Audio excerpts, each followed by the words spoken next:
9/11 we've learned our lesson. Now I could say that after 9/11 we've learned our lesson. Now we're there. Two buildings to go down, and then a plane to crash in Somerset, Pennsylvania, and this. But how would you stop an attack within the U.S.? A terrorist in the U.S. walking into a subway with a bomb, killing massive amounts of people. How would you stop that? Okay, that's a good question for the class. How would you stop that? How would you stop a terrorist from going into a subway, going into Grand Central, going to your park, and just detonating a bomb? We can't.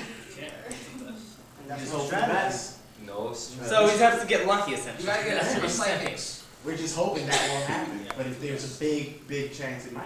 Yeah, because we're at war right now. There's a chance that they might attack us just like we're attacking them. Okay, so every day you wake up, you're just like, I'm alive, thank goodness. In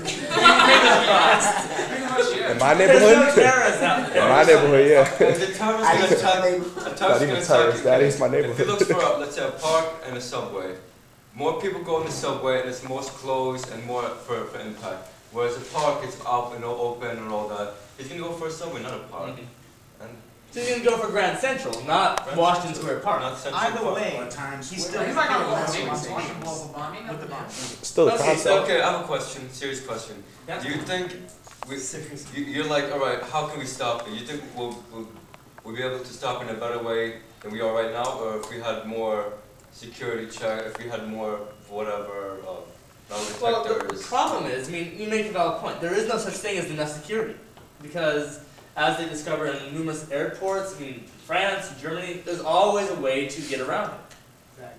So that gets us to the basic question. What do we care about most here?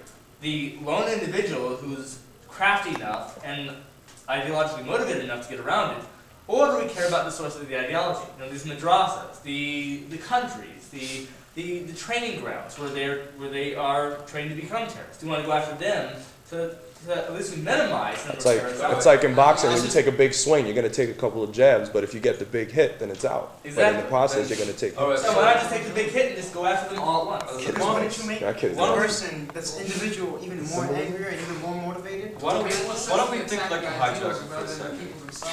Okay. Well, see, here's just one point. A lot of times, we're talking about like sort of the metaphor of bees. You know, you go after the beehive and you either got to destroy them all or they come after you. So it's the big hit versus the little itty bitty hits that just makes one mad. Well, It's just right controversial. now at this point, we're not going to convert them to nothing. So why don't we prevent the acts they're going to do to us? How about why don't we put some security guards on a plane? Because if we think like a hijacker for a minute, he's not just going to get up and blow up and then kill 300 people. He's going to want to take that plane and smash it. So why don't we, as soon as he sends up, a security guard just shoots him down. We already have that. No, we don't. Air marshals. There's an air marshal on every flight. Why not try to convert? Yes, there is. Yes, there is. What? There's an air marshal on every flight. America's mastered that. But we also Well, but see, here's the On the thing. record. You say we can't convert them, but wouldn't it be useful to actually try an educational program where we have exchange students? You know, we invite Iranians, Saudi We're Arabian doing that people. already. We convert everybody else in the world, why not them? But the thing is We're that doing that, the more we stay in Iraq, the more they get more terrorists and terrorists. Because We've How are tried. you gonna leave a country that's fighting amongst each other? yeah, but how do you go It's from the law is 5,000 to gonna 20,000 in like 2 years? Listen, a war is for people to die. Like, it's wrong to say That's what it, happens in but war, it's yeah. what happens. But and it's that's war the just to only go out and way. kill people, or it's war to try and get something out of it? You're just going to say, no, let's not pull back, just keep Well, killing. the and essential hope. question Keep here. killing, but we're You're trying to set you're them up. hoping Guys, for something. guys. You're doing wishful thinking. The essential question here Wishful is thinking. exactly how meaningful is chaos? Because right now, there's war. Yes, people are dying. But is it meaningful chaos where we actually get a result at the end that matters to us? Or is it meaningless chaos where there's death and that's it? That's the I question. think it's meaningful. It's both. It wasn't meaningful when we went in. I think we shouldn't have. But But now it's that meaningful we're now. now that we're in there, we can't just leave because it might spread out